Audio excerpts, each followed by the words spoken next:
que cache l'acharnement contre les propositions Minakou-Sakata? On en parle dans son numéro. 4 invités déjà sur place. Merci de nous faire confiance. Nous sommes en direct, comme d'habitude. Laurent Onyemba, Ensemble pour la République, à ma gauche. Mon extrême gauche, c'est Patrick Bombelo-Sanda. Il est donc l'élu de Yaouma dans l'ex-province orientale. Cette fois-ci, c'est quelle province encore? De la Chopo. De la Chopo. Vous êtes FCC, donc oui, proche du PPRD. Exact. Et nous avons, j'ai plutôt à ma droite, Évariste Kalala Kouété.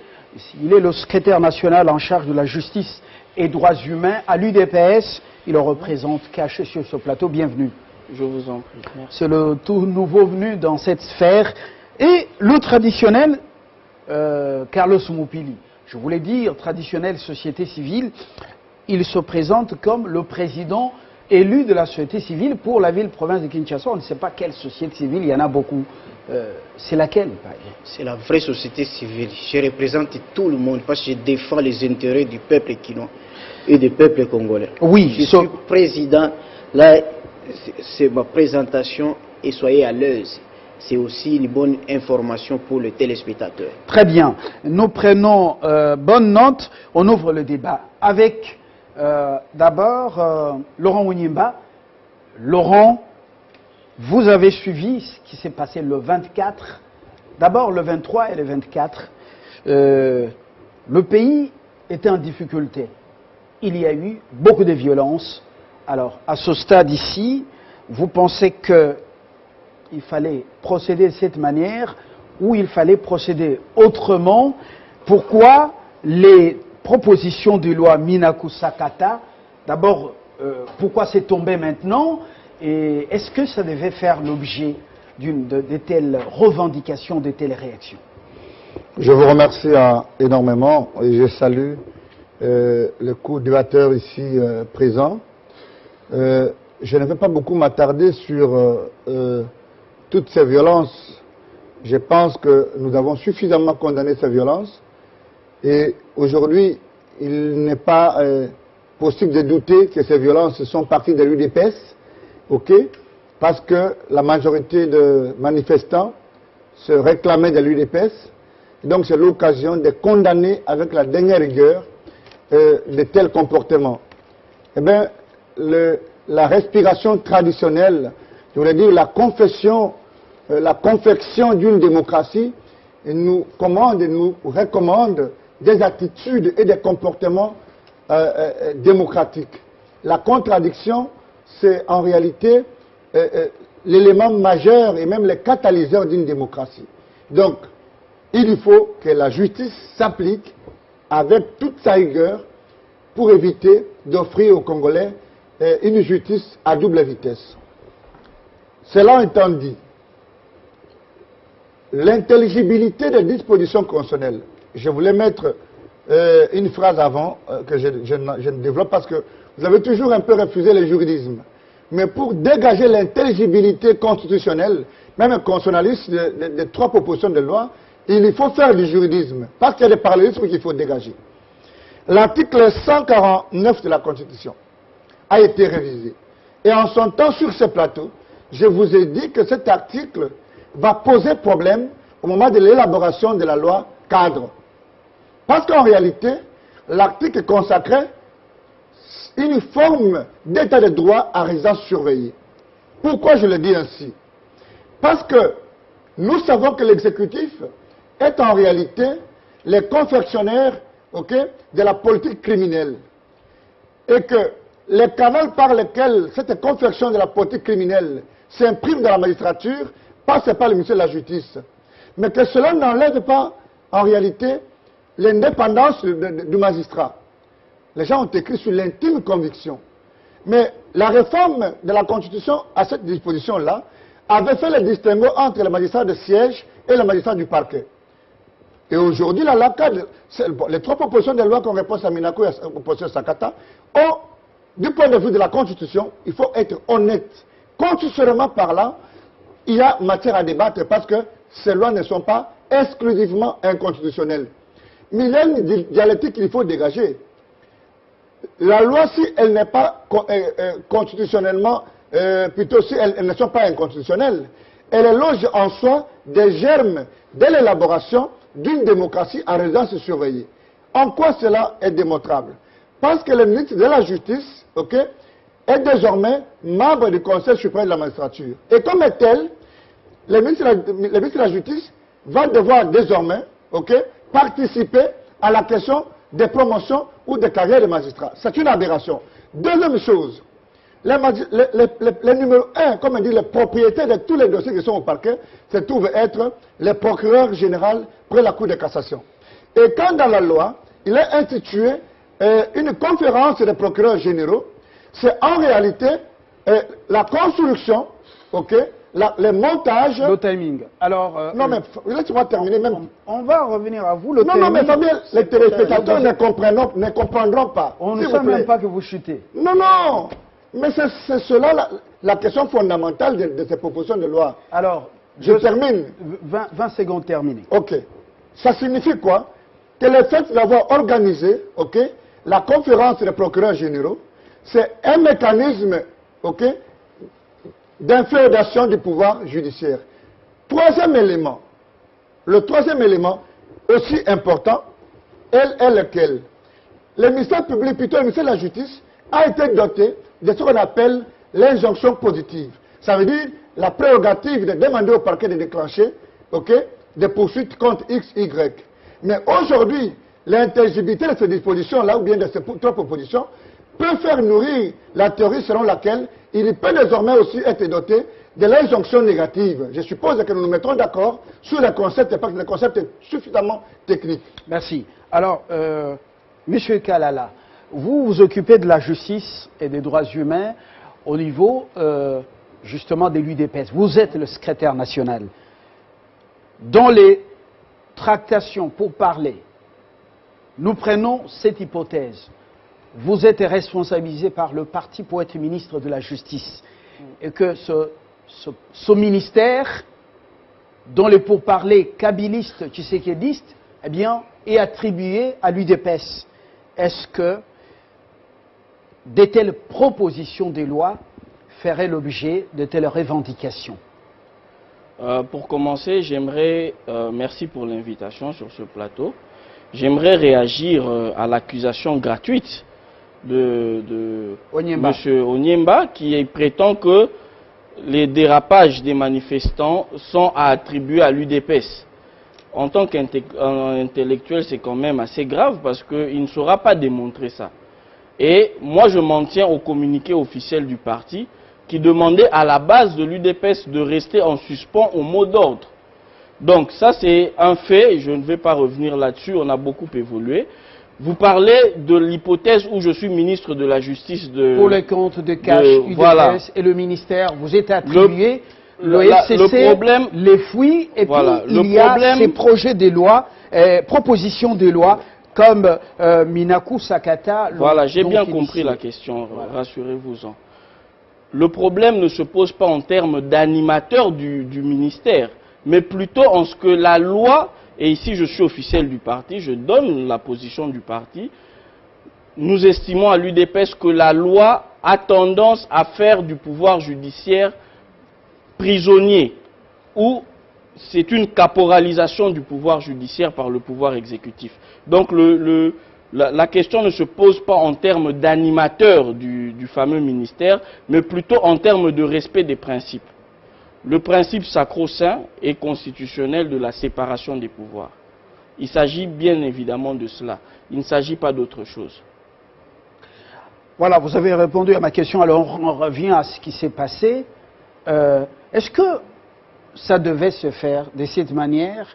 Est-ce que la République est sortie gagnante de tout ce qui s'est passé le 23 et le 24? Mais votre question est tendancieuse parce qu'elle va m'amener à faire peut-être à faire des allégations qui ne vont pas refléter le fond de ma pensée. Ce qu'il faut retenir, c'est que c'est un mouvement spontané. Et vous allez vous poser la question, est-ce qu'il y avait des militants de l'UDPS? Sûrement, parce que pour être militant de l'UDPS, il faut d'abord être congolais. Donc, sûrement qu'il y avait des militants de l'UDPS qui se retrouvaient dans cette foule-là. Mais maintenant, la question de savoir est-ce que la République a gagné, là, je crois que les avis seront partagés. Certains vous diront, en termes de maturité de la population, de prise en charge du peuple et tout ça, d'autres vous diront qu'il y a eu destruction de biens appartenant. C'est quelque chose que nous condamnons d'ailleurs. Et voilà, le débat peut être ouvert sur la question. En définitive, moi, ce que je retiens, en tant qu'officiel de l'UDPS, c'est que l'UDPS n'a pas encore donné son mot d'ordre et l'UDPS considère que ces fameuses propositions de loi sont de nature liberticide parce qu'elles vont mettre le magistrat dans une condition où il ne pourra pas exercer son travail librement. Alors, Bombé Le Sanda, vous allez réagir rapidement. Est-ce qu'il fallait attendre la fin du procès Camère et consort, et puis la condamnation de 2 mandataires, Wenga et Bamaros, pour initier, mettre en musique ces propositions de loi? Pourquoi il y a cet acharnement? Pourquoi?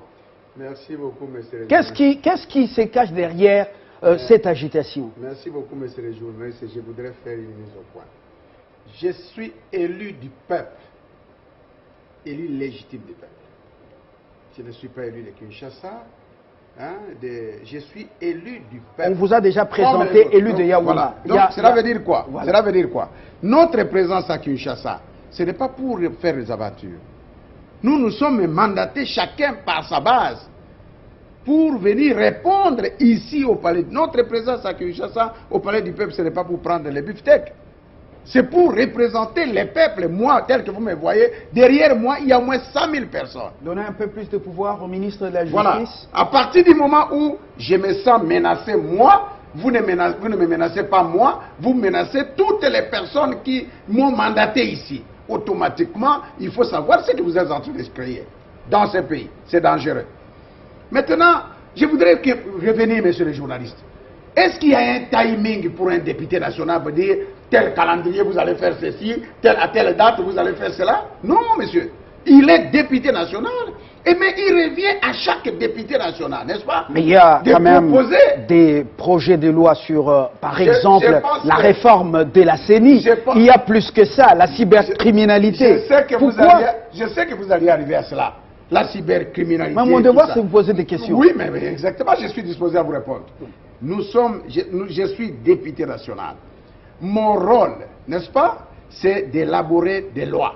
Les lois qui seront exécutées par le gouvernement de la République. Et c'est de cela que nous sommes là.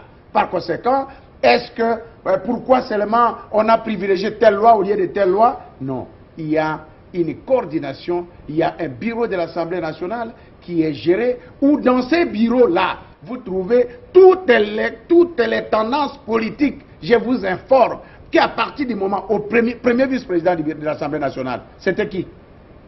Il y a de cela quelques mois. Ce n'était pas camarade de notre frère Kabound. Vous l'avez déboulonné? Non, mais ça c'est une autre paire de marches.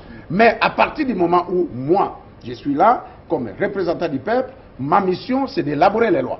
Et quand je les élabore, il n'y a pas de timing, il n'y a pas de calendrier. Je suis content de mon frère qui a dit que les lois ne sont pas inconstitutionnelles. Vraiment, je suis content. Je vous félicite, mon frère. Voilà au moins quelque part où il y a toujours un point de convergence, même si nous émettons chacun dans sa longueur d'onde. Donc, la loi là n'est pas inconstitutionnelle.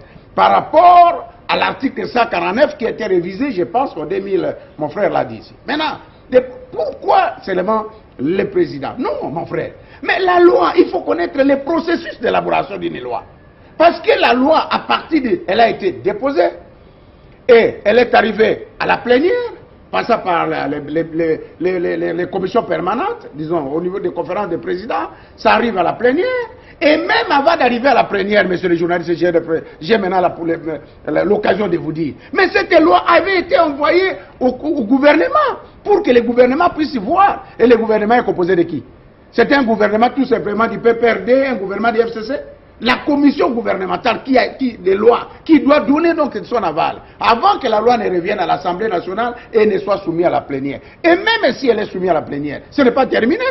Parce qu'elle doit encore être traitée au niveau de la commission PAJ où nous avons les présidents, vice-présidents nos frères, soit de Cache, même mon frère ici de la Mouka, ils sont là. Il y a un débat oulé, il y a encore la possibilité de se rattraper. Et quand vous quittez là-bas, la loi va encore revenir à l'Assemblée pour qu'elle soit adoptée article par article. Et de là, elle sera envoyée où? Encore à la Cour constitutionnelle pour voir la constitutionnalité. Et de là, on peut l'envoyer encore au niveau de l'Assemblée nationale, le Sénat, pour qu'on puisse, à ce niveau-là, il y a encore une possibilité. Si on ne s'est pas d'accord, il y aura ce qu'on appelle la parité. Si tel est le cas, Alors, pourquoi il y a cet acharnement? Voilà, je vais vous répondre parce que je suis venu vraiment, j'ai couru pour venir donner ma position en tant que fils de ce pays. Pourquoi cet acharnement? Parce qu'à partir du moment où il y a quelqu'un que vous accusez d'être sorcier, même si telle autre personne a tué, on dit non, non, c'est le sorcier qui a tué. Il n'y a pas, on n'a pas pu expliquer. J'étais moi-même là-bas. Moi, je suis parmi de ceux-là qui restent en plein centre, en plein vide, donc à l'intérieur, au milieu de la population. D'ailleurs, on m'appelle représentant des pauvres. Maintenant, j'ai posé la question à quelqu'un. Mais pourquoi vous êtes là? Il dit non, on nous a dit que cette loi, elle veut maintenant prendre la justice. Mais qu'est-ce que vous appelez? Or, messieurs les journalistes, je profite de l'occasion, en tant qu'élu du peuple, parce que moi, c'est nous, les députés qui sommes accusés, c'est nous qui sommes pourchassés. Messieurs les journalistes, vous connaissez le nombre de Congolais à qui on a ravi des parcelles et qui n'ont même pas un mot à dire, parce qu'ils n'ont pas l'argent. Vous connaissez le nombre de Congolais à qui leur papa n'avait qu'une seule maison, par le fait qu'il y a un monsieur qui vient, il achète la maison, et il part, et un jugement sort, et le monsieur perd le procès. Et celui-là, comme il n'a rien, il n'a personne pour le soutenir. À ce moment-là, ça va arriver quoi? Il va tout simplement... La dernière question pour ce tour des tables. Qui a peur? Moi, je sais que celui qui a... Moi, je ne vois rien. D'abord, tel que vous me voyez là. Non, c'est précis. Qui a peur? Qui a peur? Oui. Celui qui a peur, bon, c'est peut-être celui qui envoie les gens dans la rue pour rien. Pour montrer que j'existe encore. Par le fait qu'on m'a peut-être fait ceci, il faut que je démontre à ces gens que j'existe encore. À partir du moment où c'est rien. Attention, les gens ont été élus chacun chez lui. Nous sommes l'unité dans la diversité. Les gens de moi, je représente la province orientale. Je viens de la Tchoko. Apaisez-vous. Alors, vous il ne faut pas croire que vous venez de là, vous venez nous donner les ordres. Non. Il faut savoir chacun sort de quelle forêt. Voilà. Merci, monsieur le journaliste. Voilà. Je suis là pour ça. Ne transportez pas donc le feu. Non, non, je ne transporte pas le feu. C'est comme ça que nous sommes ici. Messieurs de la société civile, messieurs de la société civile, quelle est votre lecture des événements? On a senti ces sociétés civiles absentes, les ONG absentes à part ACAJ qui a fait quand même une déclaration appelant les uns et les autres au calme. Mais on ne vous a pas senti, la société civilement politique ou la société, la vraie société civile? Non, c'est seulement... Qui s'est exprimé non, le 23 et le 24? Votre organe ne m'a pas pris en interview, mais j'ai intervenu dans d'autres organes de presse en condamnant, pas dans une position réconciliante, non, j'ai condamné ce qui s'est passé. Parce que le 2 poids 2 mesures, comme ceux qui m'ont suivi, c'est que nous n'arrivons plus à comprendre dans notre pays.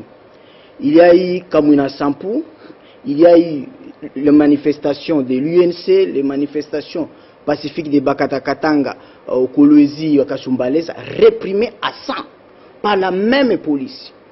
Mais avant-hier, nous avons vu la même police s'est transformée à la MONUSCO, mission d'observation des crimes contre les paisibles citoyens et leurs biens. Or, la mission constitutionnelle de toute la police au monde, c'est le maintien de l'ordre public et protéger les personnes et de leurs biens. Il fallait que le soir, à 22 h, pour que le président de la République demande aux forces de l'ordre de prendre des précautions. Je me suis dit, nous sommes dans quel pays maintenant? Le Congo est encore un État où on laisse la milice saccager les paisibles citoyens. Nous sommes maintenant dans un pays où chaque formation politique doit avoir sa propre milice pour faire valoir ses idées. C'est grave. Mais je reviens pour mettre d'abord 2 points qui sont importants. D'abord, il faut dire que je ne suis pas d'accord que l'initiative, c'est moi, la DCD. Nous avons demandé qu'il y ait la révision de la loi portant statut de magistrat. Moi, j'ai demandé ça il y a un mois. Mais tout le monde réclame la paternité des propositions de non, loi. je veux dire, Non, ben, finalement, non, parce qu'on croyait que c'était on y venu. va, Non, on sent que le moi prime beaucoup. Vous êtes très égoïste, C'est Congolais. je suis ONG des droits de l'homme. On y va. C'est contrairement à ce qui se dit que ça vient d'un laboratoire politique. Même nous. Ça les vient d'un laboratoire politique. Non, les autres disent ça, mais je dis que même nous, les organisations des droits de l'homme, nous avons les soucis des réformes judiciaires. Alors, quelques précisions. Les deux initiateurs des propositions de loi sont des professeurs de droit à l'UNIKIN, contestés par leurs collègues professeurs de droit à l'UNIKIN dans la même faculté, ce qui est aberrant. Deuxième chose, les manifestants sont sortis en violation de l'état d'urgence et en bafouant les gestes barrières. Je ne sais pas, Mouyembe, s'il a déjà pris les dispositions pour les mettre en quarantaine, parce que dans deux semaines, on s'entend que tous ces manifestants-là qui ont été manipulés vont attraper peut-être la Covid. Troisième chose, le ministère de la Justice n'est pas un fauteuil constitutionnel d'un cas politique. Et aussi, le vice-ministre de la Justice, il est de l'UDPS. Ça, c'est des précisions des Vous parlez en tant que société civile. Société civile, organisation des droits de l'homme, qui vient parce que nous avons l'émotion de voir les gens, les personnes et les pays là où ça va. Alors, je reviens par rapport à cette loi. Monsieur Fabien, vous connaissez que la loi portant statut des magistrats à son article 47 prévoit des fautes disciplinaires. Le fait de procéder à des arrestations et à des détentions arbitraires, le magistrat court des sanctions disciplinaires. Vous savez que dans notre pays, nous avons un inspectorat, mais qui ne produit aucun rapport sur la conduite des magistrats par an. Vous savez que nous avons le Conseil supérieur de la magistrature, qui est comme une justice de paix de magistrats. Nous travaillons sous l'indépendance de la justice, mais il y a des standards. Les standards internationaux sont connus. Citez-le le cas. Pourquoi il y a cet acharnement? Qu'est-ce qui se cache derrière, d'abord, l'initiation de ces propositions de loi, et ensuite la réaction du camp de l'UDPS, le camp cash. Ici, c'était un problème. Le vrai problème, c'est vrai problème. Si vous êtes réellement société civile. Le vrai problème, c'est un problème politicien. Lequel? Ils ont leurs problèmes à côté. Mais nous nous posons toujours cette question. Lorsque les deux, parce que c'est lui qui représente toujours la délégation des cash pour se partager le pouvoir avec la délégation du FCC, c'est toujours Kabound. De l'autre côté, je crois que c'est le professeur Némi. Jamais ça ne se filtre pas dans les médias ou dans les réseaux sociaux. Je crois qu'ils ont des discussions là lorsqu'ils se partagent les postes. Là, on n'informe ni même pas aux militants, ni à la population. Mais pour des choses de distraction, là, on fait recours à la population. Mais ce qui est important, c'est quoi? On ne peut pas présenter que non, l'indépendance de la justice, ça dépend de tel, de tel. Lorsqu'on n'améliore pas les conditions du travail et social de magistrats, on ne peut pas parler de ça. Et autre chose. Maintenant, nous entrons dans justement ces propositions de loi.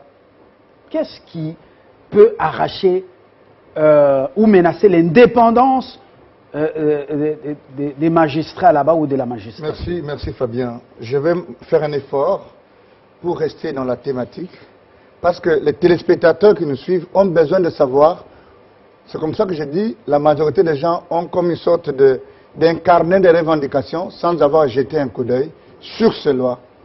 Alors, il faut une dimension pédagogique, sinon cette émission va être ratée. Et je vais me plaindre. On y va, l'OTAN. La première précision, c'est que il faut que je sois bien entendu. Je dis ceci, l'article 149 en soi et de l'intelligibilité de la proposition, il y en a trois. Il y a une proposition qui a pour sous-bassement l'article 149 qui n'est pas inconstitutionnel. Et ça, c'est une précision. Mais l'ensemble de ces trois propositions pose un problème, parce que dans la doctrine, pour dégager l'intelligibilité d'une disposition constitutionnelle, parlons en français. Voilà. Non, tu sais, il y a déjà une autre histoire en Lingala, ici les gens parlent. Oui. Pour comprendre une disposition constitutionnelle, il ne faut pas faire une lecture simpliste et grammaticale. il faut la synergie de toutes les dispositions relatives à la matière pour en dégager la lettre et l'esprit qu'on a confié au juge constitutionnel. Maintenant, si vous faites le cumul entre les articles 149, 150, 151, 152, même 153 de la Constitution, les trois propositions, parce que c'est cela le nœud du problème,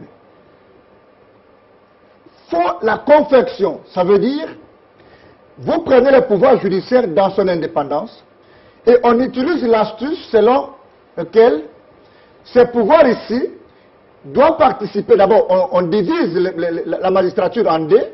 On met d'un côté la magistrature debout, de l'autre la magistrature assise. Et la magistrature debout, on met sous l'autorité du ministre de la Justice. Si cette disposition-là, elle est là, et le bras séculier de l'interprétation constitutionnelle, c'est le pouvoir d'injonction positive. Maintenant, l'innovation qu'on trouve inconstitutionnelle et inopportune, parce que l'honorable a dit ici que moi, mon travail, c'est de faire de loi. On sait que le député a le travail de faire de loi, ok, et de contrôler l'exécutif. Tout le monde le sait.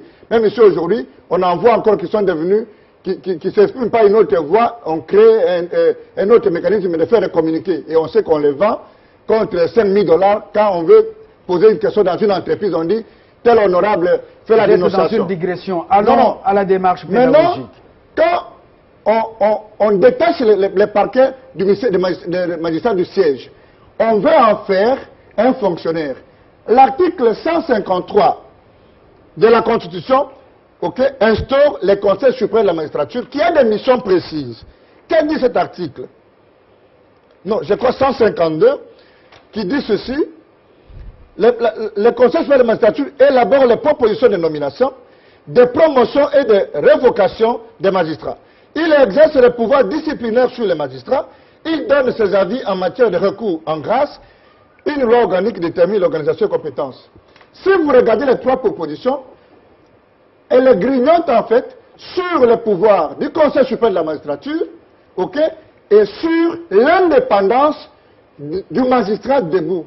Qu'est-ce qu'il en reste? Le questionnement scientifique. Qu'est-ce qu'il en reste de l'indépendance du magistrat? Qu'est-ce qu'il en reste de son intime conviction? Dans un procès pénal, il est l'accusateur, mais si l'accusateur obéit à l'exécutif, c'est tout de Babel obéit à ce que j'appelle une démocratie à résidence surveillée, un état de droit à résidence octroyée. Et c'est cela la problématique. Mais est-ce que les responsables sont partis dire à leurs membres que le nœud du problème est à ce niveau? Je ne pense pas que la parade, la voie de sortie serait le cheminement de la loi pour dire que laissons la loi prendre son cours normal. Non, non. Tu sais, Salomon Toutou, comme Martin Luther King, on dit par moment qu'une loi injuste n'est pas une loi. Non! Parce qu'il y aura instauration, tout en condamnant ce que j'ai dit hier, la République des juges, parce qu'il ne faut pas ici omettre qu'il y a aussi des dérives dans la magistrature. Nous avons vu le cas de Jean-Jacques Mamba, nous avons vu le cas de mandataires qu'on a interpellés en dehors de leur juge naturel. Ça, ce sont des dérives. Mais on ne peut pas décourager la République des juges et construire une dérive dictatoriale de la confection d'un exécutif qui surveille les judiciaires. Et voilà ma modeste contribution. Voilà, l'émission ne va pas rater parce qu'il manque la démarche pédagogique. Il faut qu'on quitte les salons IP de la Gombe pour descendre à Tchangou, à Kaouka, Selembao, Bumbu, Bandal, expliquer aux téléspectateurs, au peuple congolais, là, les vraies raisons de cet acharnement.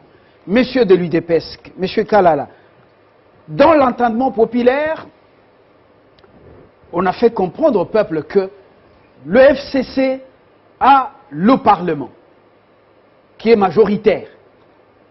Et il cherche à mettre les bâtons dans les roues du président et du cash pour qu'il ne puisse pas bien diriger, réussir son mandat. Et on leur a également expliqué que le président, il ne compte que sur la justice ou l'appareil judiciaire. Et ces lois, dans l'entendement populaire, on leur a dit, ces lois viennent réduire le pouvoir des magistrats. C'est ce qui est dans les têtes des Congolais à la cité. Est-ce que c'est comme ça que vous avez expliqué aux combattants? Oui, mais avant de réagir à cette question, j'aimerais éclaircir certains points par rapport à ce que les autres co-débatteurs ont soulevé ici. Je commence par l'honorable pour lui dire que la manifestation, c'était réellement un mouvement spontané. Et que Kinshasa, c'est une ville cosmopolite. Ça veut dire, est-ce que lui, il peut nous dire, en nous regardant droit dans les yeux, que parmi les manifestants, il n'y avait aucun originaire de sa... Ah, Bon, ça, c'est... quittons les statistiques des tribus. Je crois qu'il est... Non, S'il non, vous plaît, c'est pour lui dire on quoi? quitte les statistiques des tribus. C'est important. Que Ce n'était pas tous une... les Congolais, Ce n'était pas une statistique. tous les Kinois Voilà. sont des Congolais. Voilà. Quittons les statistiques des tribus. Voilà pourquoi je dis ça. Ouais. Parce que j'ai entendu hier un député passer ici sur Télé 50 et répéter à peu près la même chose en disant que oui, moi j'ai ma base là-bas. Non, ils doivent savoir que quand il est député national, il est député de tous les Congolais. Et l'électeur est le même ici à Kinshasa et chez lui en province. Je posais la question. Donc voilà, je voulais que l'honorable retienne ça. Il est député national. Et l'électeur d'ici à Kinshasa, c'est son électeur aussi, d'une manière ou d'une autre. Pour en revenir à ce que mon confrère Onyemba a dit ici, moi je crois que tout le monde ici doit être informé qu'il y a eu un avis consultatif du Conseil d'État, saisi par le ministre de la Justice, l'actuel ministre de la Justice. Le Conseil d'État s'est prononcé par un avis sur la question, en déclarant ces fameuses propositions de loi non conformes. Donc, ça c'est un élément que je voulais apporter au débat. En allant plus loin, pour réagir à votre question, j'aimerais préciser que ce n'est pas une histoire de manipulation. Aujourd'hui, la population congolaise est un peu plus mature qu'il y a 10 ans ou qu'il y a 5 ans. Elles suivent, les personnes ici au Congo suivent les informations, elles se renseignent. Et il ne faut pas dire qu'il n'y a pas un groupe politique qui essaye de leur inculquer quelque chose. La vérité est que dans tout pays qui se veut sérieux, la justice doit jouir d'une certaine indépendance. Et la question est de savoir, est-ce que ces 3 propositions de loi menacent cette indépendance, oui ou non? C'est ça la vraie question. Et ici, j'adopte la position de mon parti, qui est l'UDPS, qui pense que le droit d'injonction négative reconnu au ministre de la Justice porte atteinte à cette indépendance-là. Donc vous avez peur, cash aux affaires, de perdre non, la mais main, de perdre la main sur des magistrats. Continuer. Moi, je pense qu'au-delà de ça, en tant qu'homme responsable, c'est nous invitons les 2 partenaires, notamment le FCC, à utiliser le comité de suivi de l'accord FCC-CAJ pour pouvoir planifier les différends. Je crois que ça sert à ça. Et qu'en amont, quand on a un partenaire, on doit l'informer d'une pareille démarche. Et ça ne doit pas se discuter dans les institutions. Parce que, soi-disant, nous sommes en coalition. Vous comprenez? Donc ici... une coalition hypocrite avec... non, mais je crois que nous avons toujours été en opposition farouche avec le partenaire d'aujourd'hui. Il faut nous donner une chance.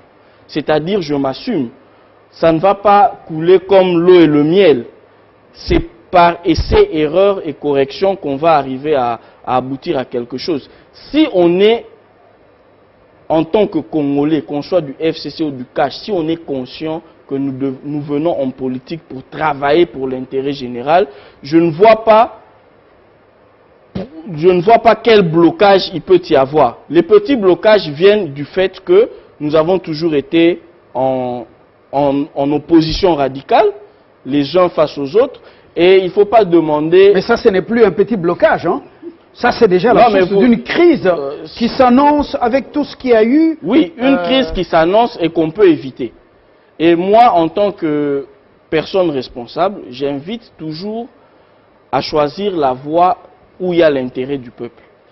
Alors, et donc, j'aimerais aussi, pour chuter, hein, parce que je fais face à 3 personnes qui ont un avis pas très, qui n'est pas totalement celui de l'UDPS. Donc le temps de parole devrait être... Il y a une société civile qui appuie le FCC. Voilà. C'est par rapport à ça que je voulais réagir. C'est par rapport à ça que je voulais réagir. Non, je dis bien, le président autoproclamé de la société civile affirme que ça serait une manifestation politique. Il est allé jusqu'à dire qu'on a vu les manifestations Kamwena, Sapou et consorts réprimées par la violence. Mais je crois qu'il doit se documenter. Il y a eu des manifestations aux États-Unis. Black Lives Matter. Non, il a d'abord constaté que la police a été partout au monde. Il a fait un constat que la police n'a pas protégé aussi les citoyens dont les biens ont été justement détruits, et même des citoyens qui sont des journalistes qui ont été touchés physiquement. Ce sont des dérapages. Moi, je vais juste dire la police, on dit que la police n'était pas présente. Dit que la police n'a pas été, engagée dans la protection des droits et des personnes. Je suis très étonné d'entendre un activiste des droits de l'homme parler comme ça. Très étonné. Parce que la police était présente, elle a réagi avec des gaz, elle a essayé de disperser la foule, et lui, ce qu'il voulait, c'est qu'il réagisse avec des balles réelles. Mais c'est quand même inhumain. Il y a eu des débordements, la police va se professionnaliser. Il faut dire qu'elle vient d'une époque où elle intervenait à armes létales. Oui. Aujourd'hui, il faut lui donner un temps d'adaptation. Mais le président ne peut pas cautionner qu'une police censée protéger cette population-là tire dessus comme sur du gibier. Alors, mais quand on pille quand même les biens des privés... Non, les débordements, on condamne le fait. Tout citoyen doit être protégé par son État. C'est le principe. Nous condamnons les débordements, mais ce n'est pas propre aux manifestations congolaises. C'est comme ça que je le renvoie aux manifestations qu'il y a eu aux États-Unis. Il y a eu des casses, il y a eu des pillages. Et vous allez dire qu'il n'y a pas de police aux États-Unis. Alors, Bombé Sanda, donc, comment on appelle, une petite parenthèse, vous êtes l'élu des Congolais, et n'est pas seulement celui de Yaouma. Alors, on revient justement à la sagesse à laquelle il a fait allusion. Apparemment, vous gérez dans l'improviste, FCC Cash, vous essayez sur le terrain, vous ne vous rencontrez pas pour vous parler sincèrement, voilà les conséquences. L'opportunité des propositions de la ou des projets de loi, même les réactions épidermiques ou, comme l'a dit, spontanées ou préparées, on sent que nous sommes dans l'essai-erreur qui peut porter préjudice à ce peuple et à ce pays. Est-ce que vous en êtes conscient? Je pense que, monsieur le journaliste, d'abord je suis content. Je dis à notre camarade secrétaire national pour lui dire qu'effectivement je suis député national. Donc, mon champ, c'est l'ensemble de la République. C'est comme quand nous venons ici, chacun a une famille, chacun a une maison, a une résidence. Mais nous venons ici et nous sommes là comme co-débatteurs. Dès que quand on aura terminé, chacun va regarder chez lui. Donc, dans tous les cas, ce que je dis, est que je suis votre député. Mais lorsque vous envoyez des gens venir m'attaquer, moi, à la maison, vous voyez ce que ça représente. Ce que je dis ici, je ne voudrais pas engager un débat parce que nous en savons quelque chose. Avec des faits exacts, même des audios, même les ordres de donner. Quand vous irez là-bas, enlevez ceci, ne soyez pas avec ça. Et voilà comment vous allez vous... S'il y en a. Mais ça ne serait pas important, la police va faire son travail. Ce que nous demandons, j'ai rejoint la société civile en disant, nous devons aider le chef de l'État. C'est notre président de la République. Nous devons l'aider. À partir du moment où la police nationale, tire sur les gens de Bundudia Congo, est-ce qu'il n'y a pas une mort? Il y a une mort donc. Je l'ai parlé en tant que député national. Et je défends. C'est aussi une population. Mais il y a eu une question parlementaire là-dessus. Nous continuons. Est-ce qu'il faut continuer avec les mêmes erreurs? À ce moment-là, il y a une mort donc. Vous les députés, vous avez fait venir le ministre de l'Intérieur. D'accord. C'est lui qui a la parole. Là, oui, les députés ont fait venir. Mais c'est quoi? C'est après la mort. Et aujourd'hui, nous observons que nos frères, que nous connaissons très bien, nous sommes habitués. Vous ne savez pas qu'il y a des députés qui sont là, des anciens combattants de l'IDPS. Ces députés que vous voyez là, même moi-même qui vous parle ici. Vous connaissez le nombre d'années que moi j'ai combattu à l'IDPS avant d'être aujourd'hui au PPRD? Il y a même des cicatrices que je peux vous montrer. Oui, mais... Vous voyez? Donc, c'est un processus. Aujourd'hui, je suis cadre du PPRD. Par conséquent, nous devons être sereins, nous devons être responsables et dire aujourd'hui au chef de l'État, n'est-ce pas, cette police-là, elle doit être au milieu du village. Parce que nous voulons l'état des droits. On ne peut pas prendre aujourd'hui un simple journaliste, Jean-Marie Kassamba, avec tout ce qu'il est en train de faire dans ces pays, avec sa télévision, qui concurrence même les télévisions occidentales. Et on envoie des gens chez lui, dans sa résidence, pour détruire, casser ses voitures, tout ça. Est-ce qu'il a été ministre depuis quand? Jean-Marie Kassamba n'a jamais été ministre. Et Chadari. C'est lui qui a la parole. Et Chadari. Chadari aussi est député, mais il n'est pas député. On envoie des gens pour aller casser. Même le gouverneur de Kimbuta, la chambre qui a initié la motion, ce n'est pas la chambre haute que nous représentons. Il est là. C'est un sénateur. On doit casser. Donc il y a les idées derrière. Il y a les idées derrière la tête. Par conséquent, mes frères, lorsqu'on est partenaire, on doit être sérieux. On ne peut pas faire la politique avec l'hypocrisie. On doit ouvrir. Même ce qui est arrivé à notre frère qui a quitté l'Assemblée nationale, moi, Bombello, on doit les soutenir, c'est notre partenaire. Mais on doit soutenir qui? Il faut à un certain moment, parce qu'on n'en a fait pas de débat. Il faut savoir. Moi, j'ai ma voix. Je dois voter. Mais je dois voter qui? Pour que je vous vote. Vous devez quand même être un peu humble. Ça, ce n'est pas la question qui nous a ramenés ici. Par conséquent, nous devons être à mesure, chers collègues, chers frères, de nous parler. Et lorsqu'on se parle, on ne peut pas... parler aussi sur les plateaux de télévision, non, dans les il y a des cadres. De stations de radio. Il y a des cadres. Vous parlez où? Même au Parlement. Est-ce que vous parlez sincèrement? Au Parlement, nous parlons. D'abord, l'opportunité de ces propositions de loi. Je vais vous montrer que nous parlons. Est-ce que vous en avez discuté avant de vous lancer à l'eau? Messieurs les journalistes, nous parlons. Si on ne se parlait pas, mais comment Kaboundé pouvait gagner les élections à l'Assemblée nationale? Ne nous ramenez pas dans le passé. Non, nous sommes dans le présent. Quelqu'un qui n'a que 30 députés, mais qui a 300 voix. Mais vous êtes en coalition. Ah voilà, donc ça montre que nous partagez les postes. C'est là que vous mettez d'accord. Vous vous mettez d'accord quand vous partagez les postes. Oui, maintenant, vous envoyez le peuple au casse-pipe. Et puis voilà. Et puis après, le peuple à faim. Moi, personnellement, je suis content. Je suis content et je me dis, nous devons aujourd'hui travailler, être dans l'unité et dire à notre peuple, posez-vous d'abord la question, cette loi-là, comme l'a dit mon frère ici de G7, je sais pas. Non, ensemble pour la République. Est-ce que les gens se posent d'abord la question? Oui, dites-nous exactement, cette loi dit quoi? Exactement, vous allez prendre, moi j'ai fait les statistiques à l'université, vous allez prendre 100 personnes et vous aurez peut-être 2 qui vont vous dire les contenus.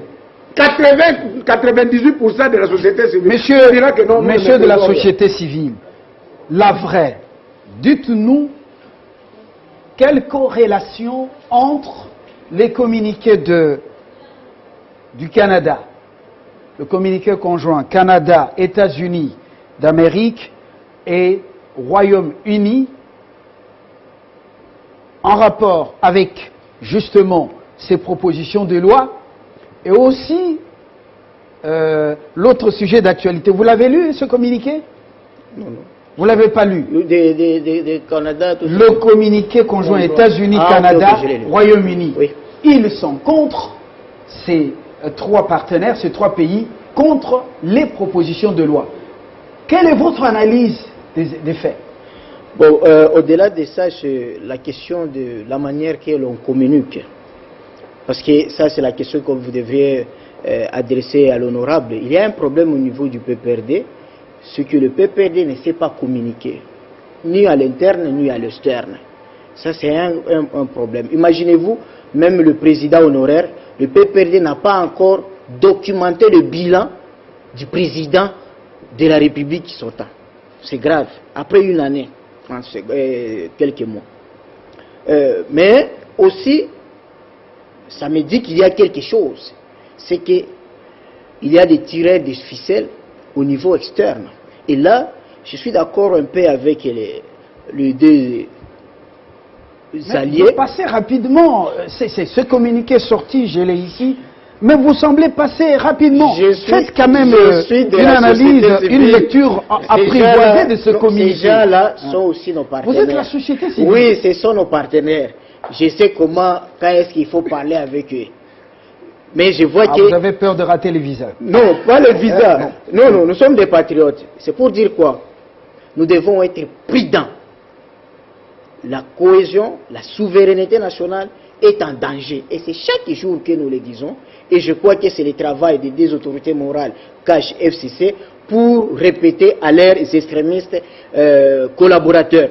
Mais je reviens à mon ami.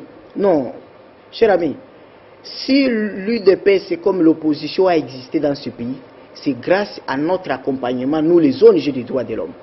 Quand vous étiez dans l'opposition, vous étiez une partie faible et vous étiez sous notre protection.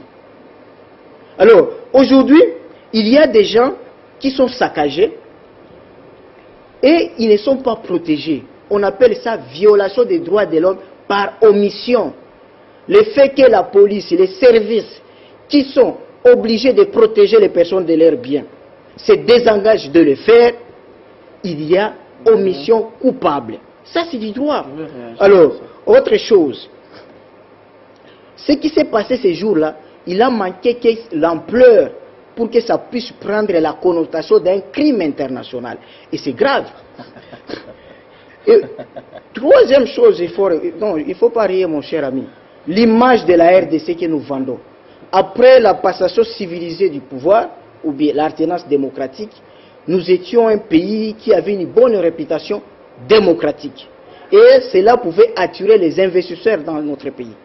Mais à chaque fois, si le reportage des médias internationaux, leurs ambassades les informent que rien ne va pas au Congo, ce n'est pas une bonne chose. Et aussi, le président de la République est une institution politique au même titre que le gouvernement, le parlement et les cours et tribunaux. Donc, une institution politique n'a pas de couleur. On ne peut pas être ami ou bien frère ou bien de la même partie avec un gouvernement, une institution politique. Donc, il nous appartient à tous et nous l'aimons tous et nous sommes tous ses enfants parce qu'il est le père de la nation. Alors, par rapport à la loi, j'ai dit, il y a une question, il y a une nécessité. Le président veut asseoir sa politique de lutte contre l'impunité des crimes économiques à travers l'appareil judiciaire. D'où il faut réfléchir. S'il y a des innovations à apporter, il faut y apporter. Regarde, chaque matin, nous suivons Molière, Kilimakambo. Que nous disent les OPJ? Kulu na otoshi tokanga 4 fois totinda kaina parquet akeko corrompre mbongo azongaka. Est-ce que vous ne suivez pas ça chaque matin? C'est qu'il y a un problème. Mais pourquoi il y a l'inspectorat qui doit rechercher les mauvais magistrats? On ne sanctionne pas le mauvais magistrat. En France, il y a eu une réforme parce qu'il y a eu 5%, après le rapport des ONG des droits de l'homme, des arrestations arbitraires.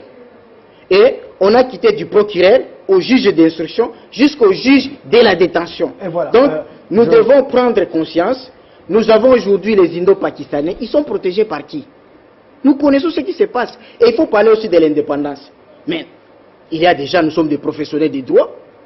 Combien de coups de téléphone reçoivent les magistrats, des conseillers de tel conseil tel? Et les gens qui le font... Laurent, oui. Et voilà, la société civile crucifie quelques magistrats, sans les nommer. Nous allons maintenant atterrir. Il y a eu ce qu'il y a eu au Parlement, ou dans les parages du Parlement. Il y a eu des casses, il y a eu des victimes, physiques et même morales. Il y a eu également beaucoup de casses. À ce stade, bon, on continue dans l'hypocrisie. On arrête avec l'acharnement. Qu'est-ce qu'il faut faire? Moi, pour moi, cher ami, je suis écœuré de voir que nous avons vanté l'alternance démocratique, mais que tout un gros plateau de Télé 50 fasse un arrêt pour parler d'une question comme ça. Et plus grave encore, on dit il faut discuter ça dans la coalition. Je ne sais pas si on se comprend. En fait, il s'agit d'une loi, de l'élaboration d'une loi que les partenaires doivent négocier entre eux. Mais nous qui ne sommes pas du FCC ni du cash, vous voyez-vous les dangers? Non. La beauté de la loi longe dans le caractère impersonnel et c'est constitutionnel. Mais il ne se retrouve plus. Fabien, attends un peu. Et Attends il un peu. réclame $2000 supplémentaires. Attends un peu, je vais te montrer. Non, les élus. Fabien, ça c'est... Attends un peu. Il ne parle plus franchement. Si une loi qui a un caractère... D'abord, d'où vient la loi? Parce que moi j'aime la dimension pédagogique. La loi, c'est l'ensemble des valeurs identifiées dans une société qu'on hérite sous forme de normes. C'est enseigné. Maintenant, si les partenaires nous convoquent ici pour nous dire, nous devons nous parler entre nous autant que nous discutons sur les chevaux, en bas à l'ordre des postes, alors c'est calamiteux. Deuxième précision, la difficulté qu'il y a dans cette loi, c'est le mimétisme. Tu sais, j'ai entendu des justifications des gens, en France, il y a la même chose. Mais la France est une vieille démocratie de plus de 200 ans. Ce que Moupil dit par moment n'est pas faux. Nous avons une magistrature polluée. Ok? Choisissez Attendez. les termes, monsieur. S'il vous plaît, je suis dans le En figure tant de que style. scientifique, Je dis, une magistrature polluée ne polluer, Oui, c'est... polluer, ça signifie Choisissez que... des mots, Non, ne soyez écoutez, pas comme tout le qu'est-ce monde que ça sur la veut dire? toile. quand Qu'est-ce même. que ça veut dire? Que les magistrats peuvent aussi avoir la volonté de faire le travail, mais si tu saisis un magistrat ou un juge, qu'est-ce qu'il te dit le jour où il te donne tort? Tu le rencontres dans un restaurant, il te dit non, tu sais, j'ai reçu la pression de... Parce que nous sommes avocats. La plupart, on a étudié avec eux. Quand tu lui poses la question, est-ce que ces moyens de droit imparables, tu pouvais passer où tu te dis non? C'est la hiérarchie. C'est la hiérarchie. Donc, à un moment donné, Quelle il faut tempérer, il faut nuancer cette indépendance. Ça, c'est de deux. De trois, cher Fabien. De trois. Vous avez parlé du communiqué ici. C'est la dernière prise de parole. Hein? Oui, oui. Vous avez parlé du communiqué de quelques puissances. Non. C'est pour nous mettre la puce à l'oreille, pour des gens qui sont encore, entre guillemets, un peu naïfs ou amorphes, que la question n'est pas seulement qu'une question du Parlement ou bien de l'élaboration classique. La question a des germes de la politique et que ces partenaires de notre pays savent que c'est un canal. Et puis, il y a d'abord la nature de la personne qui écrit. Là, les gens n'en parlent pas beaucoup. Je respecte beaucoup mon grand frère aîné Aubin Minakou, professeur, mais ce n'est pas n'importe qui, c'est un stratège du FCC. Et donc, quand c'est lui qui porte le flambeau de cette réforme, la réforme porte en soi des germes de la politique. Et donc, tout de suite, ça saute aux Et yeux. quelle est cette politique? Mais l'élément le plus important, Dans un état de droit l'élément le où plus un important, combat est engagé contre la corruption, les détournements, blanchiment moment des le capitaux. plus important Quelle est cette est politique? celui-ci. Oui. Les partenaires ont décidé chacun, ok, un peu comme dans les balades de pendus, à s'organiser. Parce que, dites-moi, dans le processus d'élaboration d'une loi, article 160 de la Constitution, il n'est pas prévu que le ministre de la Justice saisisse le Conseil d'État pour vérifier, ok, de la légalité ou de la conformité d'une proposition de loi. C'est la Cour constitutionnelle qui est chargée de la constitutionnalité des lois et des Merci actes Onyemba. de loi. Merci Onyemba. Ma conclusion. Vous-même, tout Ma à l'heure, vous conclusion, avez dit que oui, ça aussi, c'est c'est une constitutionnel alors que vous n'êtes pas le juge de cette non, non. constitutionnalité ni de l'inconstitutionnalité. J'ai la moindre qualité de doctrinaire et je peux mettre un avis. Ma conclusion, j'ai terminé, cher ami, ma conclusion. Cher Fabien, le peuple congolais n'a pas besoin de ce théâtre dans un mariage où visiblement le ministère public a déjà demandé, ok, au tribunal de paix le divorce. Nous, le peuple, nous n'avons pas besoin de ce théâtre. Les priorités, c'est manger, sécuriser et le pays est aujourd'hui en plein dans la rébellion. Évariste Et nous Kalala. n'avons plus besoin de ce théâtre. Évariste Kalala, Moi, je vais y aller. vous allez également conclure. Vous avez été conciliant tout à l'heure. Vous en avez appelé à la sagesse. Et je voudrais que ces sagesses peut-être puissent clore votre propos. C'est très important. Oui, je vais... Parce que vous êtes officiel de l'UDPS. Tout à fait. Mais j'ai cru entendre que M. Onyemba était d'ensemble pour le changement qui est chapeauté par Moïse Katumbi. Mais Moïse Katumbi a signé un communiqué conjoint où il y a sa position par rapport à ces trois fameuses lois qui n'est... Nous ne sommes pas S'il vous contredits. plaît. S'il vous plaît, s'il vous plaît. Oui, mais Qui quand est- il me cite, qui est il aux y a la antipodes. parole. qui est aux antipodes de la position de Maître Laurent Onyemba. Donc je ne sais pas à quoi il joue exactement. Lorsque j'ai dit, Ah, s'il vous Mais plaît, je suis un C'est lui qui a la scientifique. parole. Fabien, s'il Vous vous plaît. avez engagé ensemble. Nous sommes Lui, sur observe. un débat. Non, on le Comment on vous laisse voulez parler. te laisser passer une Je le idée comme protège, ça? il parle. Je dis ceci. Voilà, J'ai mis donc, mon avis comme scientifique. Vous s'il n'avez vous pas la plaît. parole. Donc, j'allais continuer en disant, lorsque j'ai parlé de parler entre partenaires, c'est-à-dire une réforme aussi importante, on ne peut pas la faire sans communiquer. C'est peut-être... Mais le communiqué quand même de 3 partenaires de la RDC, Non, États-Unis, s'il vous plaît, Canada, je ne viens pas... Royaume-Uni, Je ne parle pas de ce communiqué-là. appuyant la S'il position vous plaît. des manifestants. Parce que ce C'est qui pas- inquiète... c'est pas quand même anodin. Ce qui inquiète réellement, Oui. c'est le moment où c'est fait et le fait que la teneur de la réforme devrait être discutée. On voit ça dans les vieilles démocraties. C'est un débat. Les savants discutent parce qu'on ne peut pas dire que la justice n'a pas besoin d'être réformée. Ce n'est pas ce que nous disons.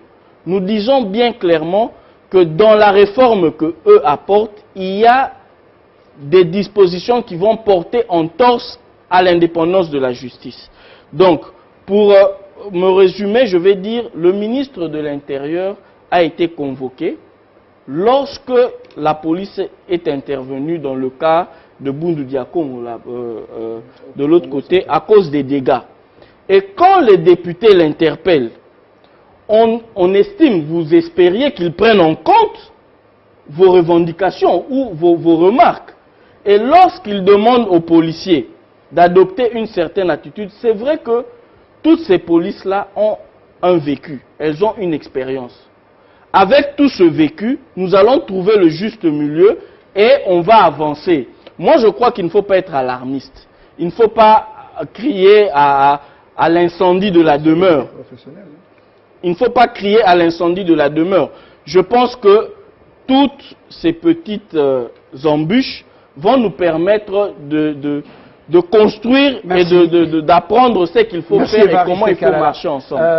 Nous prenons l'élu de Yaouma, Bombé Sanda, pour un message.